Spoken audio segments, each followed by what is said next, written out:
Welcome to student dictation 5 second बाद शुरू होगा। Ready start. किसानों को अपनी उपज कहीं पर भी बेचने की सुविधा देने वाले अध्यादेश के प्रभावी होने के साथ ही भारतीय कृषि के एक नए युग में प्रवेश का मार्ग प्रशस्त होता दिख रहा है।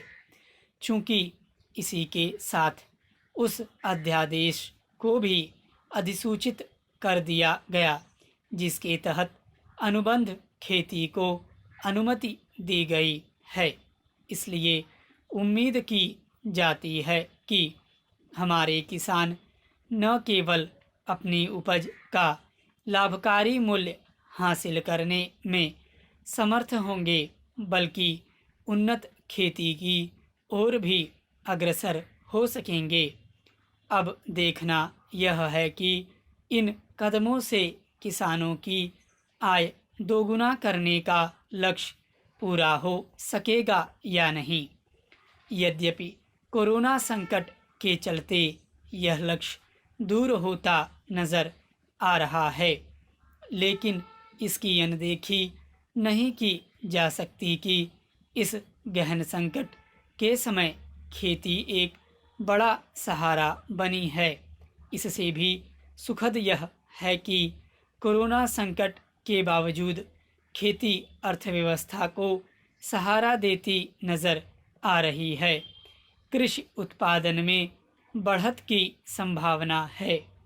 एक अन्य शुभ संकेत यह है कि खेती में काम आने वाले यंत्रों और ट्रैक्टरों के साथ उर्वरकों की मांग में वृद्धि देखने को मिल रही है। यह सिलसिला कायम रहे, इसके लिए सरकार को हर संभव उपाय करने चाहिए। यह सही समय है कि खेती को आधुनिक बनाने के साथ कृषि उपज के भंडारण और वितरण की समुचित व्यवस्था की जाए। यदि देश को वास्तव में आत्मनिर्भर बनाना है तो सबसे पहले यह सुनिश्चित करना होगा कि हमारे किसान आत्मनिर्भर बने। लक्ष्य यह होना चाहिए कि किसान इतने आत्मनिर्भर बने कि वे कर्ज लेने के लिए बाध्य न हों। जब तक यह बाध्यता रहेगी तब तक किसान समस्याओं से मुक्त होने वाले नहीं हैं। हमारी एक बड़ी आबादी खेती पर निर्भर है, लेकिन वह आर्थिक रूप से पर्याप्त समर्थ नहीं। यदि वह आर्थिक तौर पर समर्थ हो जाए तो उसका लाभ ग्रामीण अर्थव्यवस्था के साथ उद्योग आधारित अर्थव्यवस्था को भी मिलेगा। यह अच्छा है कि कोरोना संकट ने कृषि की महत्ता रेखांकित कर दी, लेकिन बात तब बनेगी जब कृषि क्षेत्र को वांछित मजबूती मिलेगी।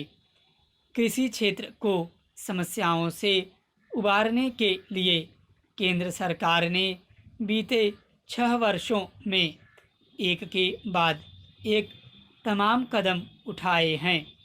बेहतर होगा कि राज्य सरकारें भी अपने हिस्से की जिम्मेदारी का निर्वहन करने के लिए आगे आएं।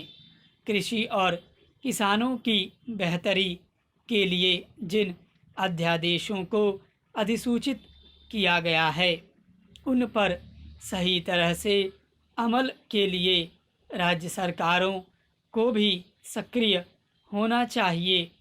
यह ठीक नहीं कि संकीर्ण राजनीतिक कारणों से कुछ राज्यों में इन अध्यादेशों का विरोध होता दिखाई दे रहा है।